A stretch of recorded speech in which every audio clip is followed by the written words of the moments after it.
हर मनुष्य प्रवृत्ति, स्वभाव, रुचि और व्यवहार के आधार पर दूसरे मनुष्य से भिन्न है। मनुष्य की प्रत्येक प्रवृत्ति किसी एक जन्म का अभ्यास नहीं है, अपितु यह उसके अतीत के कई जन्मों की कर्म समष्टि का परिणाम है। अनेक जन्मों में मिले अनुभवों और अभ्यासों के आधार पर उसके हृदय में संस्कार संघनित हुए हैं, जो उसे दूसरे मनुष्य से भिन्न बना देते हैं।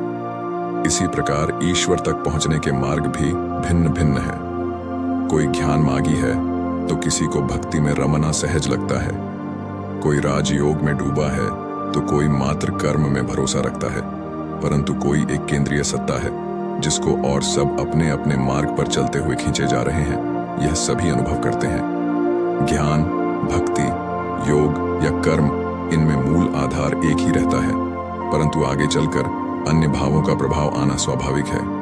भक्ति में लीन मनुष्य के लिए ध्यान साधना के द्वार स्वयं ही खुलने लगते हैं। जैसे जैसे ज्ञान प्राप्त होता जाता है, अपनी तुच्छता स्पष्ट दिखने लगती है।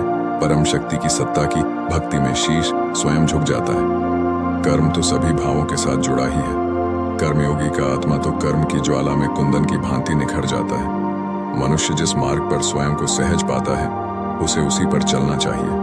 अपनी प्रवृत्ति को पलटने का प्रयास नहीं करना चाहिए। एक कर्मयोगी भी अपने तरीके से ईश्वर को उतना ही पा सकता है कि राजयोगी।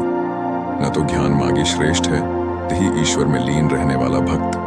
जब सभी मार्ग एक ही गंतव्य पर जाकर खुलते हैं, तो भला कोई एक मार्ग श्रेष्ठ कैसे हो सकता है? रविंद्रनाथ टैगोर ने कहा है, मंदिर की गंभीर उदासी से बाहर भागकर बच्चे धूल में बैठते हैं। भगवान उन्हें खेलता देखते हैं और पुजारी को भूल जाते हैं। ईश्वर मात्र हमारी सच्चाई और ईमानदारी देखता है, हमारा व्यवसाय या मार्ग नहीं।